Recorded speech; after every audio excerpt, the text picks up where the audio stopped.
Hello friends, my self Mohan Kumar, nursing tutor, Shri Krishna college of nursing Baghpat. So students, आज मैं फिर से आपके सामने एक नया टॉपिक लेकर आया हूँ, एंटीपार्टम हेमरेज, जो सब्जेक्ट से रिलेटेड होगा ओबीजी से।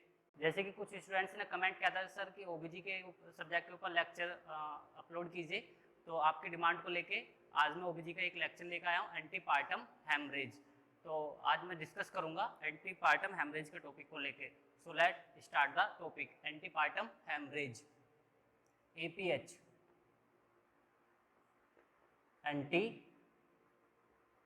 Partum haemorrhage.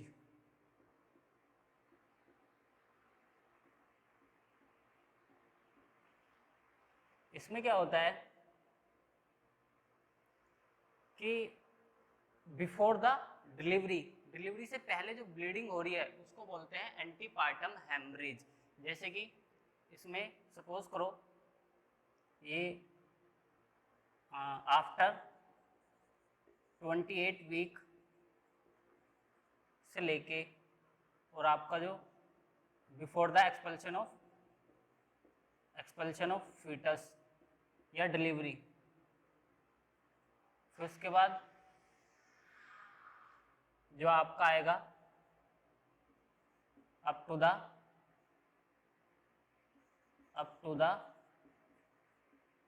6 वीक। ठीक है, जो आपका 28 वीक से जो पहले डिलीवरी हो रही है और एक्सपल्शन, मतलब आफ्टर 28 वीक से पहले जो डिलीवरी हो रही है और before the expulsion of foetus, मतलब डिलीवरी से पहले जो ब्लीडिंग हो रही है उसमें आप काउंट करोगे APH, एंटीपार्टम हेमरेज। कहने का मतलब सिंपली ये है कि अभी डिलीवरी नहीं हुई है, डिलीवरी कंडक्ट नहीं हुई है, उससे पहले जो ब्लीडिंग हो रही है उसको काउंट करते हैं एंटीपार्टम हेमरेज।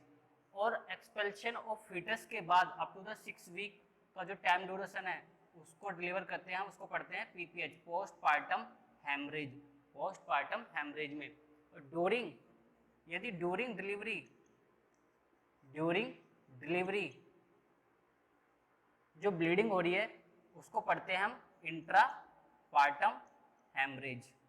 ठीक है, तो ये कंसेप्ट समझ में आया। आफ्टर 28 वीक से लेके before the expulsion of foetus या डिलीवरी से पहले जो आपकी ब्लीडिंग हो रही है उसको पढ़ते हैं हम एंटीपार्टम हेमरेज में। ड्यूरिंग डिलीवरी ब्लीडिंग हो रही है उसको पढ़ते हैं इंट्रापार्टम हेमरेज में। और एक्सपल्शन ऑफ फीटस से लेके अप टू द 6 वीक के बाद जो ब्लीडिंग हो रही है 6 वीक के अंदर अंदर और डिलीवरी के बाद उसको पढ़ते हैं पोस्टपार्टम हेमरेज। तो आज मैं डिस्कस करूंगा एंटीपार्टम हेमरेज को लेके। ठीक है, तो सबसे पहले मैं इसके बारे में इसकी डेफिनेशन बताऊंगा। तो क्या क्या पढ़ेंगे एंटीपार्टम हेमरेज में, इसकी डेफिनेशन,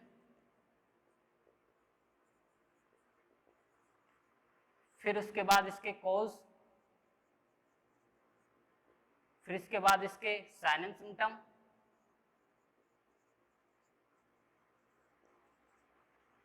फिर इसके बाद इसके टाइप्स, फिर इसके बाद इसका मैनेजमेंट। तो आज की क्लास में हम ये सब टॉपिक डिस्कस करेंगे एंटीपार्टम हेमरेज में। ठीक है, तो सबसे पहले यदि मैं इसकी डेफिनेशन की बात करूं एंटीपार्टम हेमरेज की, तो इसमें आप बोल सकते हो any amount of bleeding from the genital tract after the 28 week of gestation and before the expulsion of fetus या फिर डिलीवरी, उसको बोलते हैं हम एंटीपार्टम हेमरेज। मतलब any amount of bleeding from the genital tract, कोई भी ब्लीडिंग हो रही है कहाँ से, जेनाइटल ट्रैक से। कब, आफ्टर द 28 वीक के बाद, और कब, किससे पहले, before the expulsion of foetus या डिलीवरी से पहले जो भी जेनेटल ट्रैक से जो ब्लीडिंग हो रही है उसको बोलते हैं एंटीपार्टम हेमरेज। उसको क्या बोलेंगे? Antepartum haemorrhage. ठीक है, तो इसके अंदर हम बेसिकली 2 टाइप्स पढ़ते हैं एंटीपार्टम हेमरेज के। इसके अंदर 2 टाइप्स पढ़ते हैं, एक होता है प्लेसेंटा प्रीविया, प्लेसेंटा प्रीविया, एक होता है एब्रप्सियो प्लेसेंटा। ठीक है, एपीएच के अंदर। तो जो यदि मैं बोल लूँ कि एपीएच में मोस्ट कॉमन जो आपको देखने को मिलता है वो 65% जो आपको केस देखने को मिलते हैं प्लेसेंटा प्रीविया के देखने के लिए मिलते हैं। उसके बाद 35 जो परसेंट जो केस होते हैं वो एब्रप्सियो प्लेसेंटा के देखने को मिलते हैं। तो पहले मैं डिस्कस करूंगा प्लेसेंटा प्रीविया को लेके। इसके अंदर एपीएच के अंदर हम 2 टाइप पढ़ते हैं, प्लेसेंटा प्रीविया और एब्रप्सियो प्लेसेंटा। तो सबसे पहले मैं डिस्कस करूंगा प्लेसेंटा प्रीविया को लेके। प्लेसेंटा प्रीविया,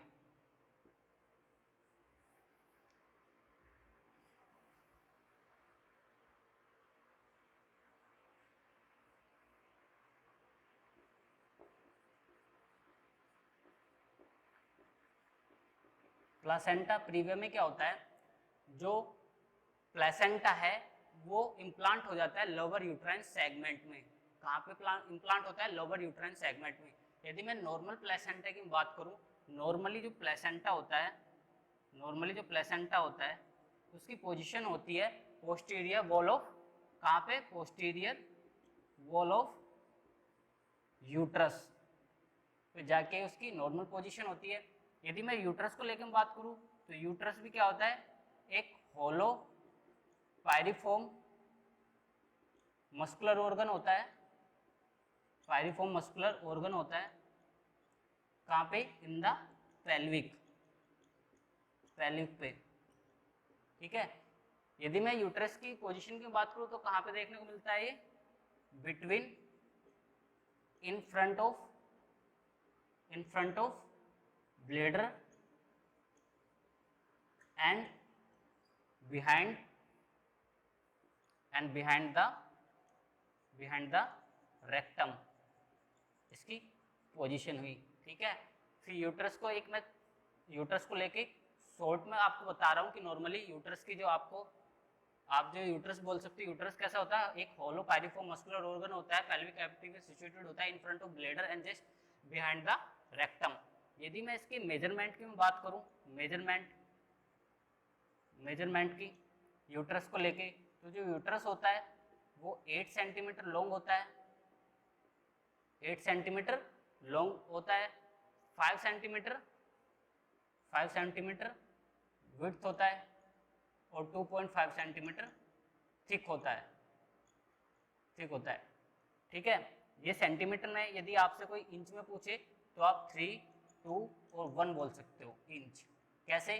क्योंकि 1 इंच इक्वल टू कितना होता है? 2.5 सेंटीमीटर। ये इसका एक मेजरमेंट पार्ट हुए, मेजरमेंट हुआ यूट्रस का। यूट्रस की जो वेट की बात को, नॉन प्रेग्नेंट स्टेट में कितना वेट होता है इसका? 50 से 60 gram weight non pregnant state में। यदि प्रेग्नेंट स्टेट में बात को तो यूट्रस का वेट कितना हो जाता है? 1000 ग्राम। ठीक है, एक मैंने यूट्रस को लेकर बताया। फिर यूट्रस के यदि मैं पार्ट्स की बात करूं, यूट्रस के जो पार्ट्स होते हैं,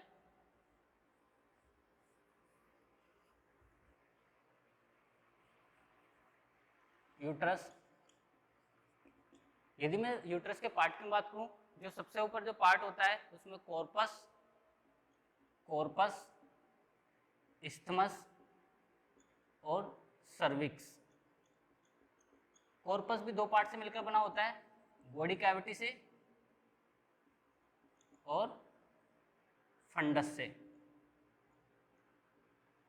ठीक, तो यदि मैं प्लेसेंटा की मैं नॉर्मल बात करूँ तो प्लेसेंटा कहाँ पे सिचुएटेड होता है? नॉर्मल जो पोजीशन होती है पोस्टीरियर वॉल ऑफ यूट्रस, या फिर बोल सकते हो कि जो आपका प्लेसेंटा है वो इम्प्लांट होता है posterior wall of body cavity in the uterus near the fundus. तो आप नॉर्मली क्या बोल सकते हो कि जो आपका प्लेसेंटा है नॉर्मली कहाँ इम्प्लांट होता है? Posterior posterior wall of body cavity near to the fundus. ठीक है, एक नॉर्मली मैं बताया कि प्लेसेंटा कहाँ पे आपका विदाउट कॉम्प्लिकेशन कहाँ पे आपका नॉर्मल पोजीशन होती है और इम्प्लांट कहाँ पे होता है, पर एग्जैक्टली यदि हम बात करें प्लेसेंटा प्रीविया में, उसमें ऐसा नहीं होता है। तो प्लेसेंटा प्रीविया में क्या होता है, जो प्लेसेंटा है वो इम्प्लांट होता है लोअर यूट्राइन सेगमेंट के अंदर। तो प्लेसेंटा प्रीविया में क्या होता है, placenta implant in the lower uterine segment, lower uterine segment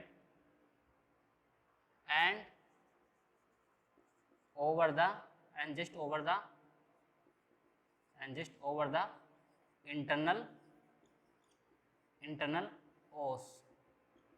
ठीक है, ये इसकी डेफिनेशन हुई किसकी, प्लेसेंटा प्रीविया। एंटीपार्टम हेमरेज के अंदर हम दो टाइप पढ़ेंगे, प्लेसेंटा प्रीविया और अब्रप्सियो प्लेसेंटा। तो सबसे पहले मैं डिस्कस किया था प्लेसेंटा प्रीविया। तो प्लेसेंटा प्रीविया की मैंने डेफिनेशन बताई थी कि प्लेसेंटा प्रीविया में क्या होता है, जो प्लेसेंटा है वो इम्प्लांट होता है कहाँ पे, लोअर यूट्राइन सेगमेंट में just over the internal os. जो प्रीविया है, प्रीविया से ही नाम याद रखना, प्रीविया का मीन्स होता है position of placenta in the relation of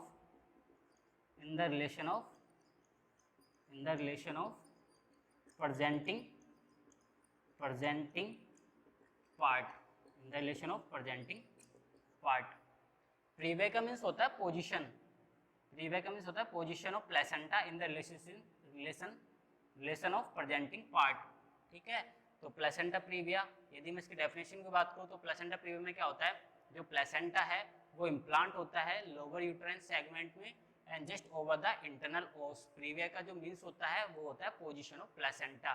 तो ये क्या है, इसकी डेफिनेशन हुई प्लेसेंटा प्रीविया की।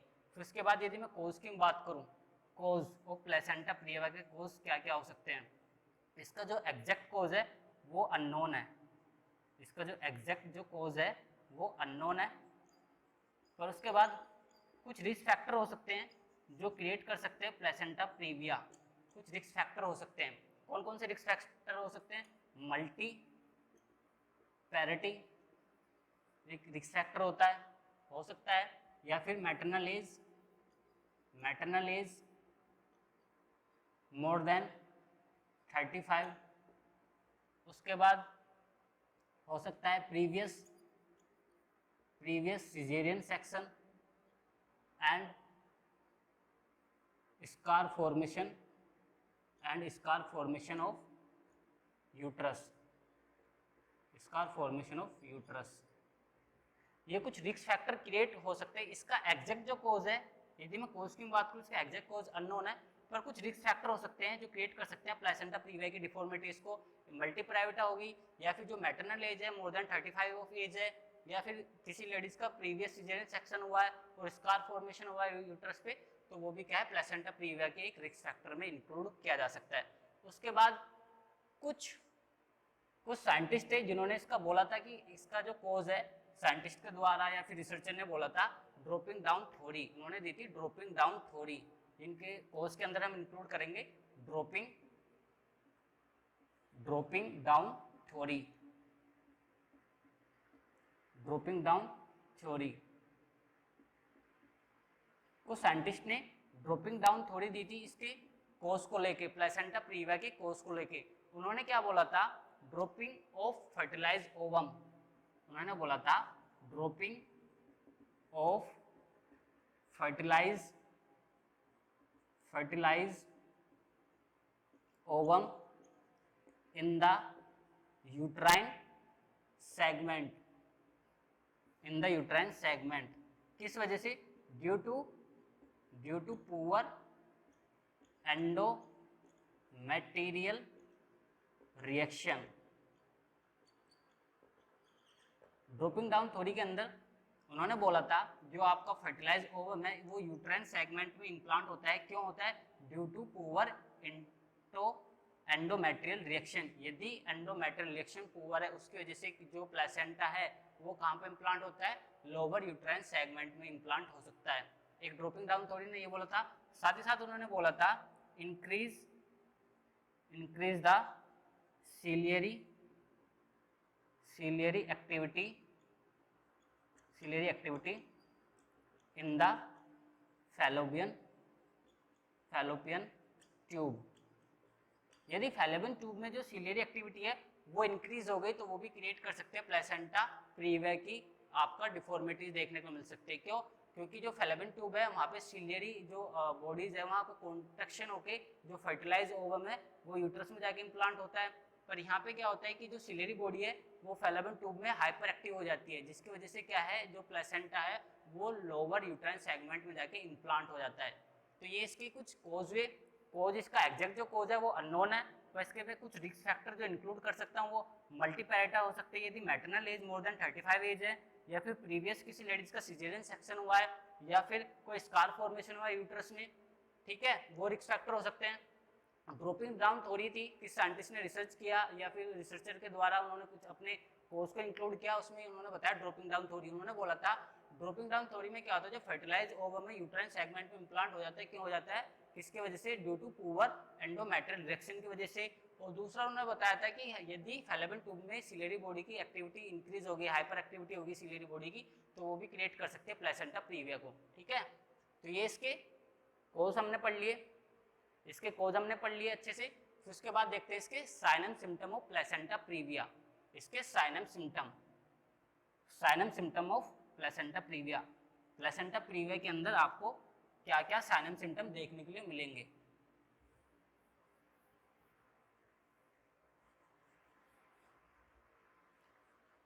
साइन एंड सिम्टम,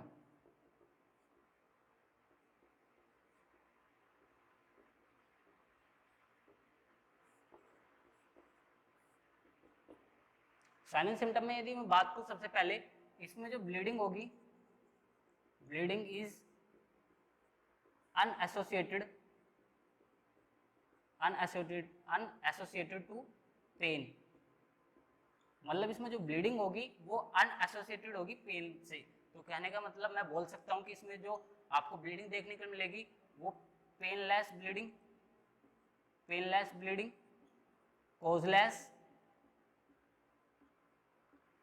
कोजलेस, और साथ ही साथ रेड ब्राइट इन कलर होगी, पूल ऑफ ब्लड होगा, मतलब एक्सेसिव क्वांटिटी में क्या है, ब्लड लॉस होगा। ये इसके क्या है, साइन एंड सिम्टम है। सबसे पहले मैंने बोला था जो ब्लीडिंग होगी वो अनएसोसिएटेड होगी पेन से, कहने का मतलब है कि पेन नहीं होगा। यदि ब्लीडिंग हो रही है तो जो मैटरनल जो मदर है उसको पेन नहीं होगा। तो ब्लीडिंग कैसी होगी, इसमें पेनलेस होगी, कोजलेस, और ब्लीडिंग कलर कैसा होगा, रेड ब्राइट इन कलर में होगी, ठीक है। और दूसरा जो इसमें यूट्रस होगा, uterus will be soft and smooth, जो यूट्रस होगा वो सॉफ्ट होगा और स्मूथ होगा। उसके बाद ब्लीडिंग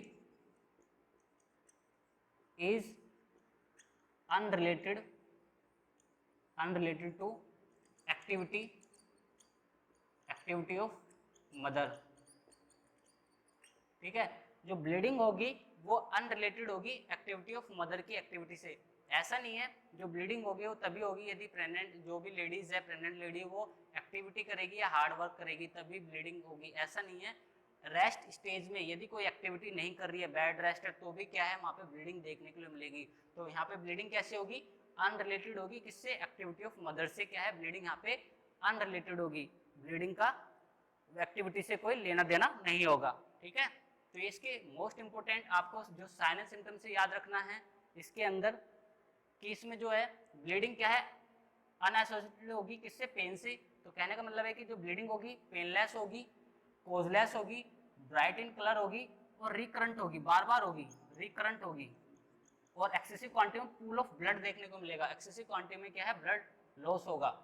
फिर उसके बाद जो यूट्रस है वो सॉफ्ट एंड स्मूथ देखने के लिए मिलेगा, और और जो ब्लीडिंग है वो अनरिलेटेड होगी किससे, एक्टिविटी ऑफ मदर से अनरिलेटेड होगी। तो इंपॉर्टेंट साइन एंड सिम्टम से आपको ध्यान रखना है। इसके आगे जो एब्डक्सियो प्लेसेंटा आएगा उसके साइन एंड सिम्टम अलग होंगे, ठीक है। तो इंपॉर्टेंट होते हैं इसके साइन एंड सिम्टम। तो हमने क्या है साइन एंड सिम्टम को डिस्कस कर लिया। फिर उसके बाद देखते हैं इसके diagnosis. Diagnosis diagnosis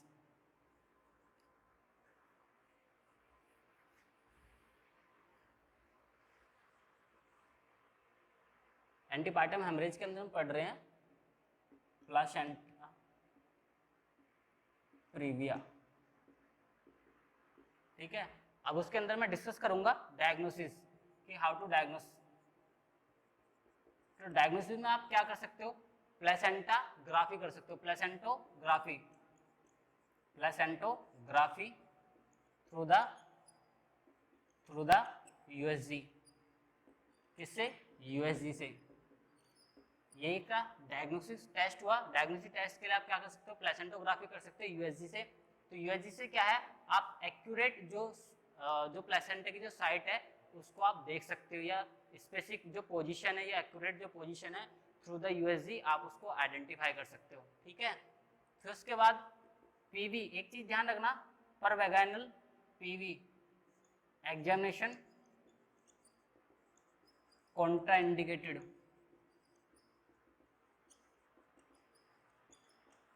placenta previa में क्या है, यदि पर वैगाइनल एग्जामिनेशन क्या होता है, कॉन्ट्राइंडिकेट होता है। पर वैगाइनल हम क्या है एग्जामिनेशन नहीं करते। हमेशा ध्यान रखना प्लेसेंटा प्रीविया के अंदर पर वैगाइनल एग्जामिनेशन कॉन्ट्राइंडिकेट होता है। यदि आप पर वैगाइनल एग्जामिनेशन कर भी रहे हो तो वो कहाँ पे करोगे, डबल सेटअप एग्जामिनेशन में। Double setup examination, double setup examination. यदि आपने डबल सेटअप एग्जामिनेशन अच्छे से या यूज किया है इन द ओटी, किसके अंदर, ओटी के अंदर। कहने का मतलब है प्लेसेंटा प्रीविया के अंदर पर वैगाइनल एग्जामिनेशन कॉन्ट्राइंडिकेट होता है। यदि जो पर वैगाइनल एग्जामिनेशन यदि कर भी रहे हो तो डबल सेटअप एग्जामिनेशन की जरूरत पड़ती है। ओटी के अंदर आप कर रहे हो, जितने भी इमरजेंसी जो ड्रग्स होती है वो आपको रेडी रखने हैं, ठीक है। तो हमें क्या है डबल सेटअप एग्जामिनेशन रेडी करके रखना है ओटी के अंदर जो इमरजेंसी ड्रग्स है, ताकि कोई भी कॉम्प्लिकेशन आए तो उसको हम इमरजेंसी में क्या है वहाँ पे उसको हैंडल कर सके। तो इसके क्या डायग्नोसिस हुए। फिर उसके बाद मैं इसके टाइप्स की बात करता हूँ। जो प्लेसेंटा प्रीविया होता है उसके आपको 4 टाइप्स देखने के लिए मिल सकते हैं। प्लेसेंटा प्रीविया के अंदर टाइप्स की बात करूँ, इसके अंदर आपको 4 टाइप्स देखने के लिए मिलेंगे। टाइप 1 की मैं बात करूँ, टाइप 1 में उसमें क्या होता है, जो प्लेसेंटा है वो जो मेजर पोर्शन होता है प्लेसेंटा का वो इम्प्लांट होता है अपर सेगमेंट में। जो मिनिमम जो पार्ट होता है वो आपका लोअर यूट्राइन सेगमेंट में होता है। पर इसमें क्या होता है कि जो प्लेसेंटा होता है वो इंटरनल ओस को कवर नहीं करता, ठीक है। तो टाइप 1 को आप बोल सकते हो low lying placenta previa, placenta previa. दूसरे नाम से आप बोल सकते हो टाइप 1 को लो लाइंग प्लेसेंटा प्रीविया बोल सकते हो। इसमें क्या होता है, मोस्ट ऑफ या फिर major part of placenta implant in the upper, कहाँ पे, upper uterine segment, upper uterine segment. क्या होता है, जो टाइप 1 जो प्लेसेंटा होता है उसके अंदर जो आपका देखने में मेजर पार्ट ऑफ जो पोर्शन होता है प्लेसेंटा का वो अपर सेगमेंट में होता है, and some part of placenta in your lower uterine segment, and some part of placenta implant in lower uterine segment. पर इसमें क्या होता है, प्लेसेंटा इसके अंदर placenta does not cover the internal os. जो टाइप 1 होता है लो लाइंग प्लेसेंटा प्रीविया, उसमें क्या होता है जो मेजर पार्ट होता है प्लेसेंटा का इम्प्लांट होता है अपर यूट्राइन सेगमेंट में, but some part of placenta कहाँ पे इम्प्लांट होता है, लोअर यूट्राइन सेगमेंट के अंदर। इसमें जो प्लेसेंटा होता है वो इंटरनल ओस को कवर नहीं करता है। तो मैं एक डायग्राम के थ्रू आपको बताऊं, इस तरह से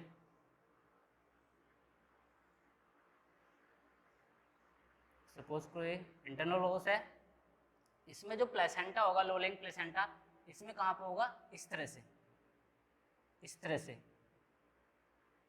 सम ऑफ जो मेजर पार्ट है प्लेसेंटा का वो कहाँ पे होगा, अपर यूट्राइन सेगमेंट में होगा। सम ऑफ पार्ट कहाँ पे होगा, लोअर यूट्राइन सेगमेंट में होगा। पर जो ये लो लेंथ प्लेसेंटा प्रीविया है ये इंटरनल ओस को कवर नहीं करता है। तो यहाँ पे यदि मैं बोलूँ आप normal vaginal delivery is possible, इस सिचुएशन में जो आपका टाइप 1 लो लेंथ प्लेसेंटा प्रीविया होता है इसमें आप नॉर्मल वैगिनल डिलीवरी कंडक्ट करा सकते हो। Normal vaginal delivery is possible, इसमें नॉर्मल वैगिनल डिलीवरी पॉसिबल है। ठीक है, ये आपका टाइप 1 हुआ। फिर उसके बाद मैं टाइप 2 के अंदर में बात करूं,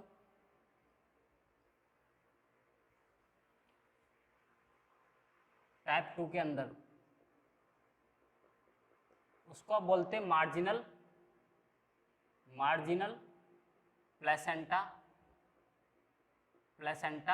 प्रीविया। इसमें क्या होता है, जो मेजर पार्ट है प्लेसेंटा का, major part of placenta implant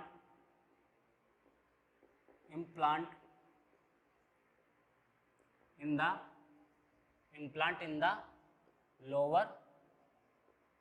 lower uterine segment के अंदर। बट प्लेसेंटा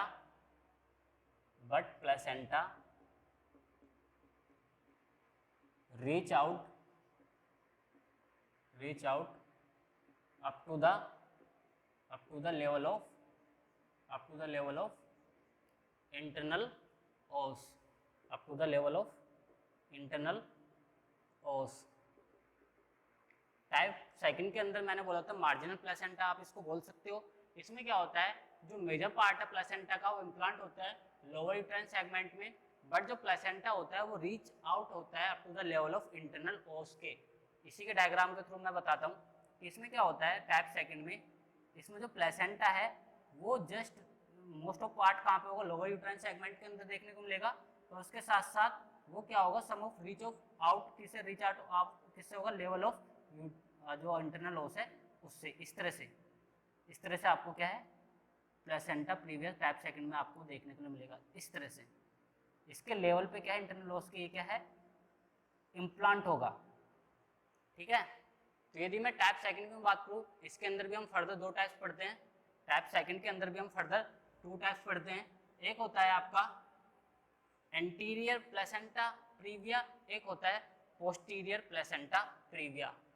जो आपका टाइप सेकंड है इसके अंदर ही हम 2 टाइप्स पढ़ते हैं। डिवाइड होता है फर्दर 2 टाइप्स में। एक होता है एंटीरियर प्लेसेंटा प्रीविया, दूसरा होता है पोस्टीरियर प्लेसेंटा प्रीविया। ठीक है, तो उसके बाद मैं फर्दर डिस्कस करूंगा एंटीरियर प्लेसेंटा प्रीविया को लेके, एंटीरियर प्लेसेंटा प्रीविया को लेके। इसमें क्या होता है, जो प्लेसेंटा होता है, प्लेसेंटा इसमें इम्प्लांट होता है कहाँ पे, implant in the site of symphysis pubic. ठीक है, जो एंटीरियर जो प्लेसेंटा प्रीविया होता है इसमें जो प्लेसेंटा इम्प्लांट होता है कहाँ पे होता है, in the site of symphysis pubic के अंदर। यदि मैं पोस्टीरियर प्लेसेंटा प्रीविया की बात करूँ, पोस्टीरियर प्लेसेंटा प्रीविया, तो इसमें जो प्लेसेंटा होता है वो इम्प्लांट होता है इन द साइट ऑफ कहाँ पे, in the site of sacrum prominent.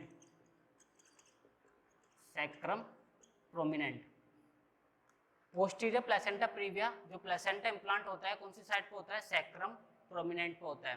इसमें होगा क्या, यदि वो सैक्रम प्रोमिनेंट पे हो रहा है तो वहाँ पे क्या होगा, जो एंटीरियर पोस्टीरियर जो डायमीटर है,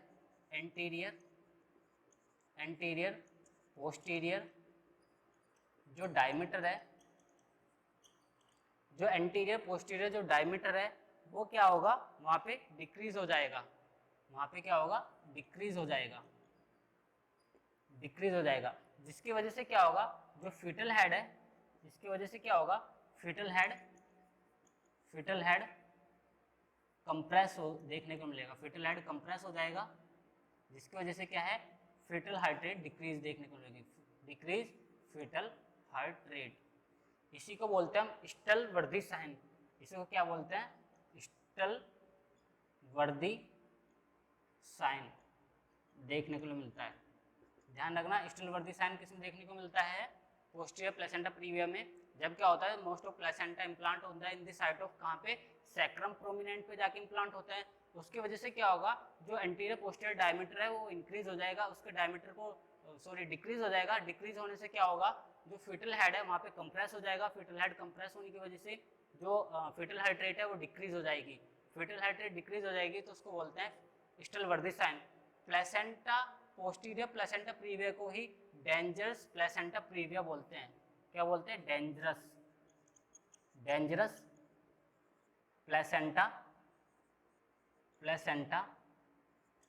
प्लेसेंटा प्रीविया बोलते हैं। ठीक है, तो मैंने जो टाइप 1 पढ़ा था लो लाइन प्लेसेंटा प्रीविया, उसमें मैंने बोला था कि नॉर्मल वैगानिक डिलीवरी कंडक्ट है। फिर उसके बाद मैंने टाइप 2 पढ़ाया था, उसके अंदर मैंने 2 टाइप्स पढ़ाए थे। जो टाइप 2 है मार्जिन प्लेसेंटा प्रीविया के अंदर मैंने फर्दर जो डिवाइड किया गया था 2 टाइप्स के अंदर, उसमें फर्स्ट था एंटीरियर प्लेसेंटा प्रीविया, सेकंड था पोस्टीरियर प्लेसेंटा प्रीविया। जो एंटीरियर प्लेसेंटा प्रीविया है उसमें इम्प्लांट होता है सिम्फाइसिस क्यूबिक पे, in the site of symphysis cubic के साइड पे जाके। पोस्टीरियर प्लेसेंटा जो प्रीविया के अंदर जो प्लेसेंटा इम्प्लांट होता है कहाँ पे, सैक्रम प्रोमिनेंट के अंदर। ठीक है, तो यदि मैं बोलूँ कि जो आपका नॉर्मल वैगिनल डिलीवरी आप किस में कंडक्ट करा सकते हैं, एंटीरियर प्लेसेंटा प्रीविया में, पोस्टीरियर प्लेसेंटा प्रीविया में, तो इसमें आप नॉर्मल वैगिनल डिलीवरी कंडक्ट करा सकते हो। एंटीरियर प्लेसेंटा प्रीविया के अंदर आप नॉर्मल वैगिनल डिलीवरी कंडक्ट करा सकते हो। इसमें पोस्टीरियर प्लेसेंटा प्रीविया के अंदर आप नॉर्मल वैगिनल डिलीवरी कंडक्ट नहीं करा सकते। इसके लिए आप क्या है, सिजेरियन सेक्शन करना पड़ेगा, सिजेरियन सेक्शन के लिए आपको जाना पड़ेगा डिलीवरी को कंडक्ट कराने के लिए। ठीक है, तो टाइप 1 और टाइप 2 हमने देख लिए। अब बात करते हैं इसके टाइप 3 की। टाइप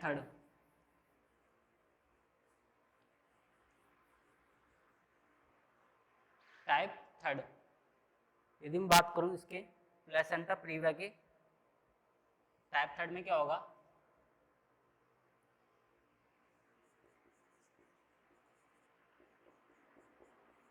टाइप 3 को आप बोल सकते हो इनकम्प्लीट या फिर पार्शियली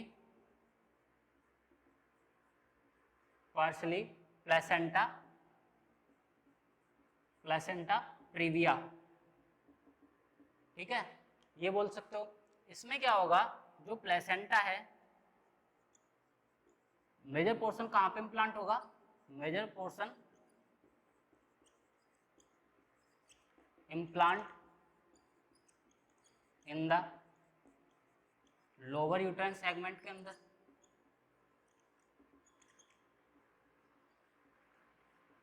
और साथ ही साथ क्या है, जो प्लेसेंटा है वो cover the half internal OS, है ना। टाइप 3 को मैंने क्या बोला, इनकम्प्लीट या पार्शियली प्लेसेंटा प्रीविया बोला। इसमें क्या होगा, जो प्लेसेंटा है, जो मेजर पोर्शन है प्लेसेंटा का, वो इम्प्लांट होगा कहाँ पे, लोअर यूट्राइन सेगमेंट के अंदर। और उसमें जो प्लेसेंटा है वो कवर करेगा हाफ पोर्शन कवर करेगा किसका, इंटरनल ओएस का। इंटरनल ओएस का क्या है, हाफ इंटरनल ओएस का पोर्शन कवर करेगा।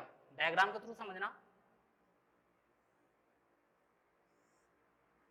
इस तरह से ये इंटरनल ओएस है। ठीक है, तो जो प्लेसेंटा जो टाइप 3 है इनकम्प्लीट या पार्शियली, जो प्लेसेंटा प्रीविया मैंने बोला है, इसमें जो प्लेसेंटा है वो किसको, इंटरनल ओएस को क्या हाफ कवर करेगा, इस तरह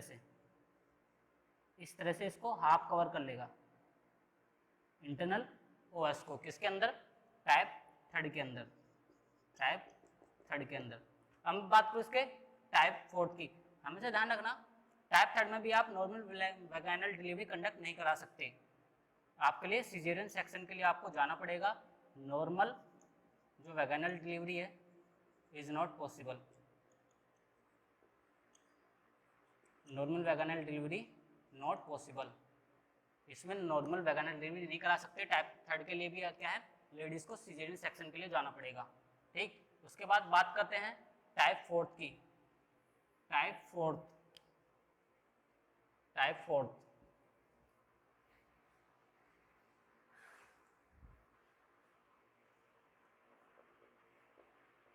टाइप फोर्थ आप इसको बोल सकते हो कंप्लीटली, कंप्लीटली या फिर central placenta, placenta previa, placenta previa. इसमें क्या होता है, जो प्लेसेंटा होता है मेजर पोर्शन, प्लेसेंटा का जो मेजर पोर्शन हो वो कहाँ पे इम्प्लांट होता है, major portion of placenta implant,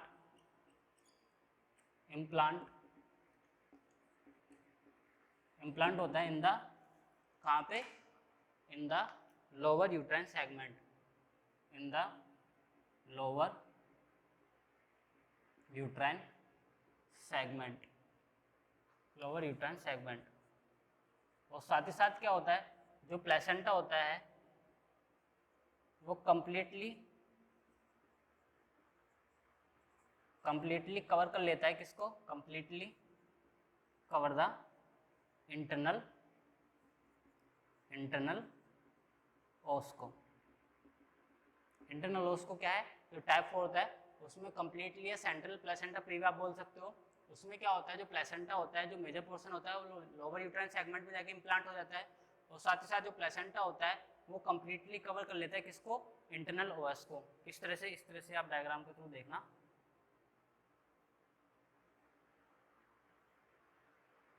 इसमें सपोज करो ये इंटरनल ओएस है, इसमें क्या होगा, जो प्लेसेंटा है वो कंप्लीटली कवर कर लेगा किसको, इंटरनल ओएस को। इस तरह से ये प्लेसेंटा ने किसको कवर कर लिया, इंटरनल ओएस को। दिख रहा है, एक मैं डायग्राम अच्छे से बना देता हूँ बड़ा सा, देखिए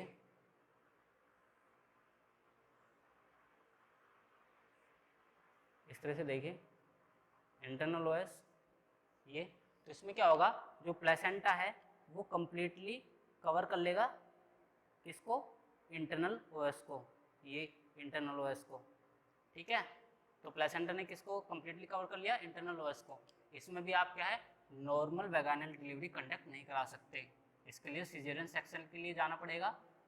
normal vaginal delivery is not possible. ठीक है, यदि हम बात करूँ, जो मैंने टाइप 1, टाइप 2, टाइप 3, टाइप 4 पढ़ाए थे, नॉर्मल वैगिनल डिलीवरी कब कंडक्ट करा सकते हैं या सिजेरियन सेक्शन के लिए कब जाना पड़ेगा, यदि जो प्लेसेंटा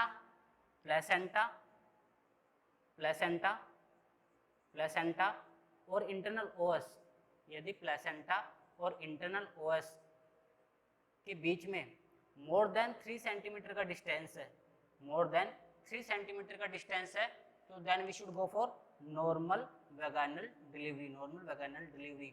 यदि ये इन दोनों का जो स्पेस है, प्लेसेंटा का जो इंटरनल ओएस है उसका जो गैप है या स्पेस है या फिर जो है आप बोल सकते हो डिस्टेंस है, वो लेस देन, इससे यदि लेस देन 3 सेंटीमीटर है, तो उसके बाद फिर हमें कहाँ पे जाना पड़ेगा, लेडीज़ को डिलीवरी कंडक्ट कराने के लिए सिजेरियन सेक्शन के लिए जाना पड़ेगा। यदि प्लेसेंटा और इंटरनल ओएस के बीच में जो डिस्टेंस है तो वो यदि मोर देन 3 सेंटीमीटर है तो नॉर्मल वैगिनल डिलीवरी कंडक्ट करा सकते हैं। यदि लेस देन 3 सेंटीमीटर है तो उसके लिए फिर कहाँ पे, सिजेरियन सेक्शन के लिए जाना पड़ेगा। तो सिंपली मैंने बोला था नॉर्मल वैगिनल डिलीवरी कब कब कंडक्ट करा सकते हैं, इसमें आपको जो प्लेसेंटा प्रीविया के अंदर मैंने आपको टाइप 2 पढ़ाया था, टाइप 1 और टाइप 2 में पढ़ाया था। टाइप 2 के अंदर मैंने 2 पार्ट्स बताए थे, आपका anterior placenta previa, anterior placenta previa, साथ ही साथ मैंने बताया था पोस्टीरियर प्लेसेंटा प्रीविया, ठीक है। उसके बाद टाइप थर्ड मैंने पढ़ाया था, टाइप थर्ड और टाइप फोर्थ, ठीक है। अब मैं बात करता हूँ कब कब किन किन टाइप्स में आप नॉर्मल वैगिनल डिलीवरी करा सकते हो और कब कब सीजन सेक्शन के लिए जाना पड़ेगा। तो टाइप 1 में नॉर्मल वैगिनल डिलीवरी पॉसिबल है। टाइप सेकंड के अंदर जो एंटीरियर प्लेसेंटा प्रीविया है, सिर्फ उसी में आप क्या है नॉर्मल वैगिनल डिलीवरी करा सकते हो। पोस्टीरियर प्लेसेंटा प्रीविया में नॉर्मल वैगिनल डिलीवरी कंडक्ट नहीं करा सकते, टाइप थर्ड में भी नहीं करा सकते और टाइप फोर्थ में भी नहीं करा सकते। सिर्फ और सिर्फ टाइप फर्स्ट में और जो टाइप सेकंड के अंदर जो एंटीरियर प्लेसेंटा प्रीविया है उसमें ही आप क्या है नॉर्मल डिलीवरी कंडक्ट करा सकते हैं। तो ये हमने इसके टाइप्स पढ़ लिए।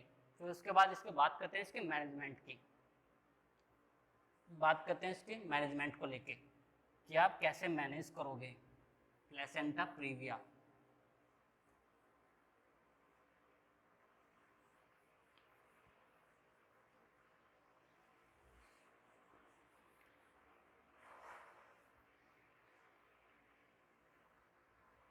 मैनेजमेंट के अंदर मैनेजमेंट में यदि मैं बात करूं मैनेजमेंट को लेके प्लेसेंटा प्रीविया की, सबसे पहले जो इसका यदि मैनेजमेंट में बताऊं तो वो हो सकता है कि आपको जितने भी रिस्क फैक्टर है आपको रिड्यूस करने रिड्यूस द रिस्क फैक्टर, जो रिस्क फैक्टर है उनको रिड्यूस करना है। तो ये शायद ये डिफॉर्मिटीज ना देखने को मिले। साथ ही साथ क्या है जो मैटरनल है मदर है, मैटरनल जो मदर है उसको क्या है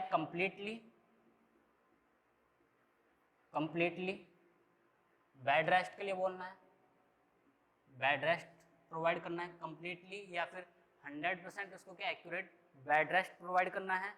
साथ ही साथ क्या है मॉनिटर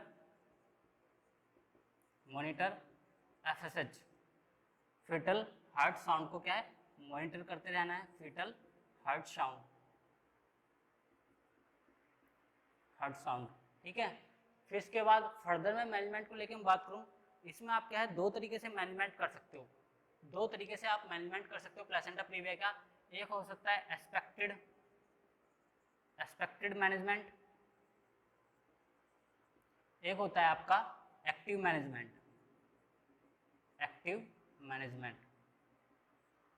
एक्सपेक्टेड मैनेजमेंट में आप क्या है वेट कर सकते हो।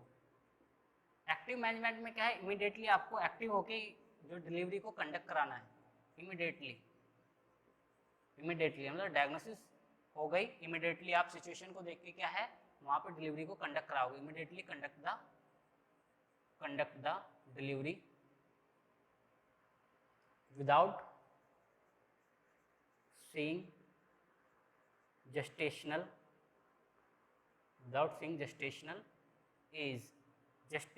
एज को देखे बिना ही आपको क्या है वहाँ पे डिलीवरी कंडक्ट करानी होगी। अब मैं बात करूँ कब कब आपको एक्सपेक्टेड मैनेजमेंट करना पड़ेगा, कब आपके लिए एक्टिव मैनेजमेंट पॉसिबल है।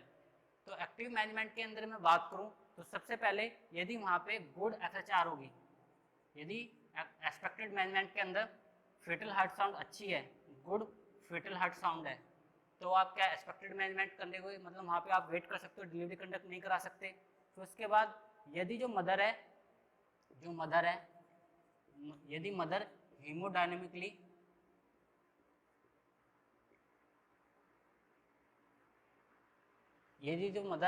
वो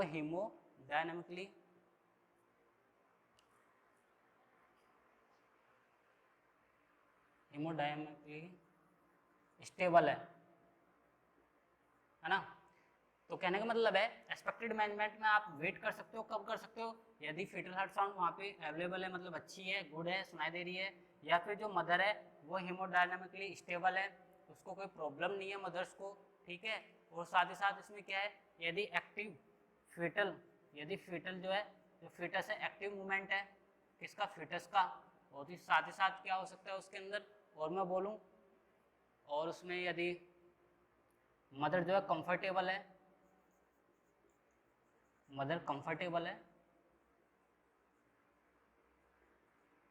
तो उसमें क्या है, आपको एक्सपेक्टेड मैनेजमेंट करना है, मतलब उसमें आपको जेस्टेशनल एज को ध्यान में रखना है। जेस्टेशनल एज को आपको ध्यान में रखना है और आपको ट्राई करना है कि try to continue the pregnancy up to the 37 week. ठीक है। एक्सपेक्टेड मैनेजमेंट के अंदर मैंने बोला कि आप उसमें वेट कर सकते हो, पर आपको किन किन बातों का ध्यान रखना है एक्सपेक्टेड मैनेजमेंट के अंदर। यदि वहाँ पे गुड फीटल हार्ट साउंड अच्छी है और साथ ही साथ मदर वहाँ पे हीमोडायनेमिकली स्टेबल है और एक्टिव फीटस मूवमेंट देखने को मिल रहे हैं, जो मदर है कंफर्टेबल है, तो आपको वहाँ पे जेस्टेशनल एज को ध्यान रखना है और आपको कोशिश करनी है कि जो प्रेगनेंसी है उसको कंटिन्यू किया जाए। कब तक? एटलीस्ट 37 वीक तक जो प्रेगनेंसी को हम कंटिन्यू रखेंगे। वहाँ पे हमें सिजेरियन सेक्शन नहीं करना है, हमें प्रेगनेंसी को जेस्टेशनल एज को ध्यान में रखना है और कोशिश करेंगे कि प्रेगनेंसी को 37 वीक तक हम इसको क्या है कंटिन्यू रखें। यदि मैं बात करूँ एक्टिव मैनेजमेंट के अंदर, मैंने यहाँ पे पहले ही बोला है कि इसमें क्या है, जेस्टेशनल एज को ध्यान में रखना नहीं होता है, इसमें इमीडिएटली क्या है आपको कंडक्ट करानी होती है डिलीवरी। तो यदि ऐसे कौन कौन से आपको पॉइंट्स देखने को मिलेंगे एक्टिव मैनेजमेंट में जिसको आपको इमीडिएटली क्या है डिलीवरी कंडक्ट करने की जरूरत पड़ सकती है। तो यदि मैं बात करूँ इसके अंदर, तो सबसे पहला आता है कि इसमें यदि फीटल जो हार्ट साउंड है डिक्रीज फीटल हार्ट साउंड, साथ ही साथ जो मदर है अनस्टेबल है हीमोडायनेमिकली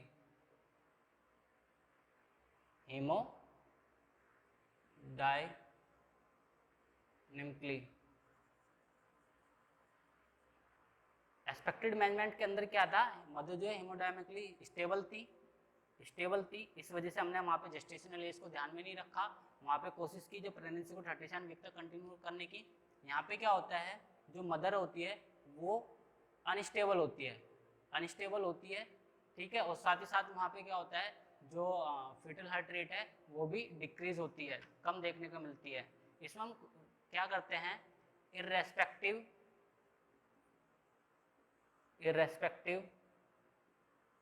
सीन द जेस्टेशनल